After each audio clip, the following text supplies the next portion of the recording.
StoryNarae, the art of storytelling. Heartwarming audiobooks. She Never Came Back. Emotional audiobooks by StoryNarae. Audiobook is The Goat of Monsieur Seguin by Alphonse Daudet. The last night of a female goat dreaming of freedom. Shall we listen together?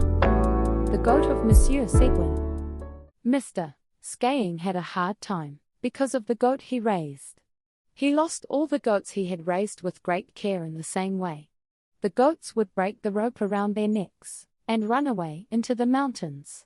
But they couldn't survive the night and ended up being eaten by wolves. No matter how much Mr. Seguin adored them, and no matter how scary the wolf was, he couldn't keep the goats safe. The goats, who hated being tied up more than anything, seemed to want to obtain the fresh air and freedom of the forest at all costs. Grandpa Seguin, who had no idea about the feelings of the goats he was raising, spoke with great sorrow. "That's wrong. The goats are now tired of being at our house, even while making a vow to never raise goats again." Mr. Seguin couldn't give up hope. Even after losing 6 goats in that way, I still ended up buying a 7th goat. This time, however, I chose a very young female goat that seemed likely to stay quietly at home. The female goat that became the new family member at Grandpa Seguin's was extremely cute and received a lot of love. With soft eyes and a moustache like a sergeant, it had shiny black hooves. Its mottled crescent-shaped horns and dazzlingly white long fur resembled a cozy coat. It was as lovely as a goat with golden horns from a novel. Moreover, she was the cutest female goat in the world, gentle and well-trained, never engaging in bad behaviors. Like putting her feet in the food bowl and standing quietly to be milked. In the backyard of Grandpa Seguin's house, there was a vegetable garden enclosed by a fence made of mountain ash. I placed the newly bought female goat there. Mr. Seguin always made an effort to tie the goat in the best spot, where the grass was lush and delicious, trying to make the line as long as possible. And sometimes he went to check if the goat was doing well. The female goat seemed happy as it was munching on the grass very deliciously, which made the grandfather's heart very content. "I finally found a goat that doesn't hate our house." However, it was Grandpa Seguin's misunderstanding. The female goat felt increasingly frustrated, living tied up in the vegetable garden, and could no longer endure it. One day, the female goat thought while looking at the mountain, "How wonderful it must be up there. If only there were no ropes, choking my neck and hurting me, and I could run freely in the lush forest of the hydrangea trees. How happy I would be. Eating grass in a fenced field may suit donkeys or cows. But I, like a goat, need a wider and freer land." From the moment I thought this, the grass in the fenced garden lost its taste and brought me no happiness. The goat has been getting thinner day by day, and now it doesn't produce milk well. The sight of it pulling on the rope, as if to break free, staring at the mountains all day, sniffing the air, and crying in a sad manner was truly pitiful. Grandfather Seguin also sensed that something was strange with the goat, but he felt just as frustrated not knowing the reason. One morning, after finishing milking, the female goat turned to the grandfather and spoke in the language of the goat kingdom. Grandpa Seguin, please listen to me. I'm tired of being tied up at home. Please let me go into the mountains." "What?" "Oh my gosh! Even this guy!" Grandpa Seguin exclaimed in disbelief. As a result, I ended up dropping the milk bowl I was holding. Grandpa sat down next to the female goat, trying hard to calm his mind. "What's wrong, Blanket? Are you saying you want to leave our house too?" "Yes, Grandpa." "Is it because the grass here doesn't taste good?" "No, that's not it." "Then I guess the leash is too short. Should I make it a bit longer?" "I don't need any of that." "Then what do you suggest? What exactly is lacking?" "I want to go into the mountains." "What? You're talking nonsense! Don't you know that there are scary wolves lurking in the mountains? What will you do if a wolf attacks?" I'll just take it with my horns, of course. Wolves aren't afraid of your little horns at all. Do you know how many mother goats with much stronger horns than you have been eaten? You must remember the poor Grandma Renaud who was here last year. Right? She was as strong and stubborn as a male goat and acted like the leader. That goat grandmother fought with the wolves all night long. But by morning she was exhausted and ended up being eaten by the wolves. Oh, poor Grandma Renaud. But it doesn't matter. Please let me go to the mountains, said Grandpa Seguin. Why are all my goats acting like this? All right, no way. No matter what you say, I can't let you become wolf food. You troublemaker, since you can't break the rope. I guess I'll have to keep you locked up in the barn from now on. Do you understand what I'm saying? You have to stay there until you lose the desire to go to the mountain. Mr. Seguin dragged the female goat into the dark barn and locked the door with 2 bolts. However, because I forgot to close the window, as soon as Grandpa Seguin turned around to leave, the female goat ran away. When the white goat reached the mountain, the forest cheered and welcomed her. The old fir tree was enchanted, saying it had never seen such a beautiful female goat before. The female goat was immersed in the feeling of having become a queen. The chestnut tree bent down as if to touch the ground, trying to stroke the female goat with its branches. The golden marigold bloomed along the path of the goat, constantly releasing its fragrance. Anyway, the whole mountain welcomed the beautiful white goat. The joy of the goat was so great that it couldn't be expressed in words.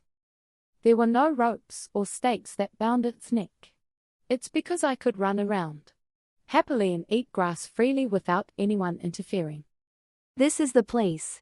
There's delicious grass here. It's growing so lush that it even reaches my horns. How can there be so much grass? There are various kinds, including fragrant ones, tender ones, and those with jagged edges. It's completely different from the weeds in the field. Moreover, there are flowers too.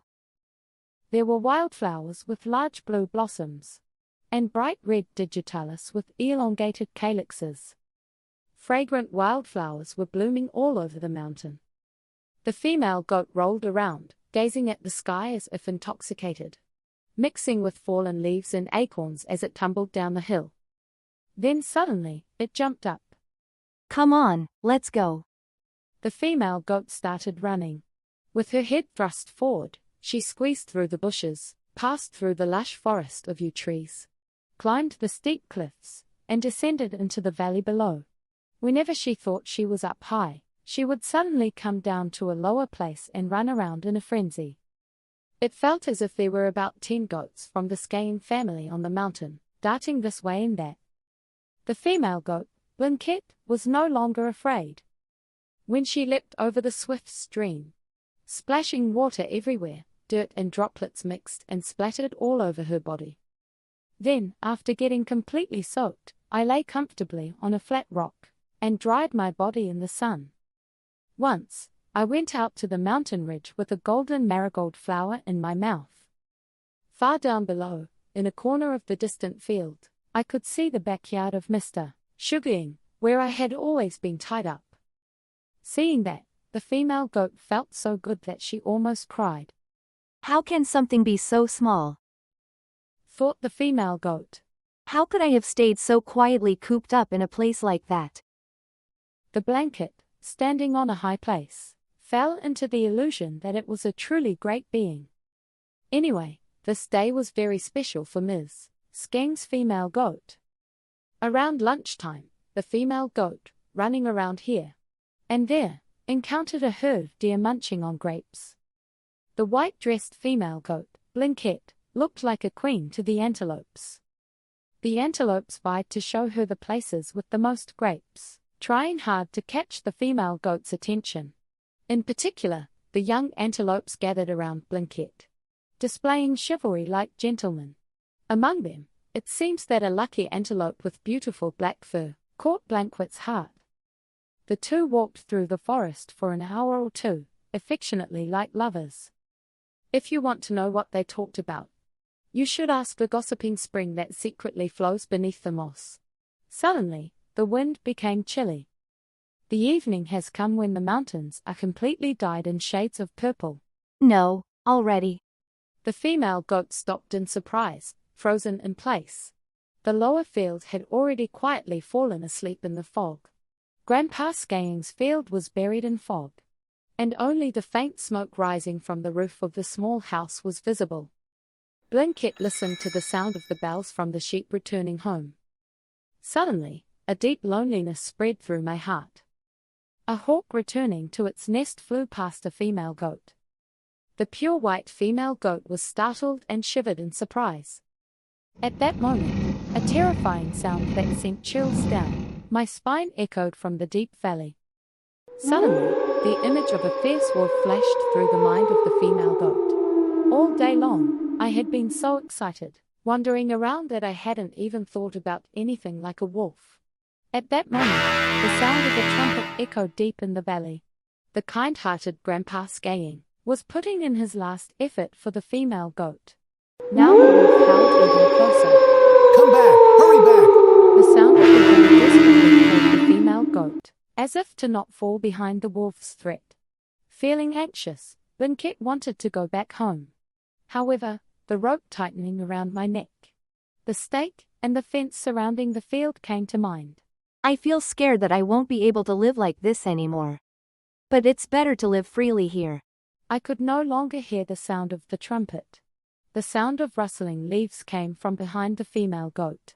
Startled, I turned around to see ears perked up and two shining eyes glimmering in the darkness. The enormous wolf sat firmly on its hind legs, not moving an inch. The wolf stared intently at the pure white female goat, licking its lips. The wolf, knowing it would eventually become its prey, never rushed. It smiled maliciously, pondering how to eat the terrified female goat. Hey, it's Mr. Seguin's cute female goat. The wolf said this and licked its long, red tongue, savoring the taste. Blanket thought, trembling sweetly. Now I'm completely done for. At that moment, I thought of Grandma Renard, who fought with wolves all night and was eventually eaten in the morning. I thought that perhaps it would be better to be eaten right now. However, the female goat shook her head and changed her mind. And then, as if to say, I am also Seguin's brave goat, it lowered its head and thrust its horns forward, ready to fight. Of course, there was no hope of being able to kill the wolf. This was because even if countless goats charged at once, the chances of defeating the wolf were slim. I wanted to test whether I could be as brave as Grandma Renaud and endure for a long time. At that moment, a terrifying monster approached, growling. Then, the little horn began to dance. Ah, brave female goat! How fiercely she fought! The wolf had to retreat more than 10 times, panting heavily. Even in that brief moment, the female goat hurriedly grazed on the grass around her, filling her mouth before returning to fight again. The battle continued throughout the night. The goat occasionally thought while looking at the countless stars twinkling in the sky. Ah, if only I could hold on until dawn. One by one, the stars began to disappear. The blanket swung its horns more fiercely, and the wolf attacked with its sharp fangs glinting.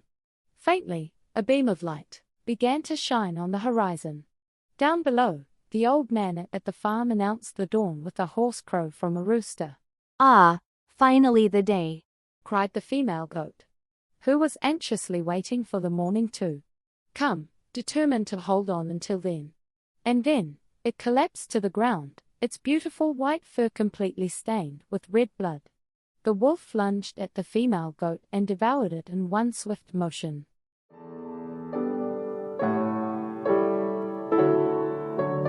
The story left to us by a female goat. It was about freedom, courage, and a beautiful ending. Thank you for joining us on StoryNarae. See you again in the next story. If this story touched your heart, please support us with a like and subscribe.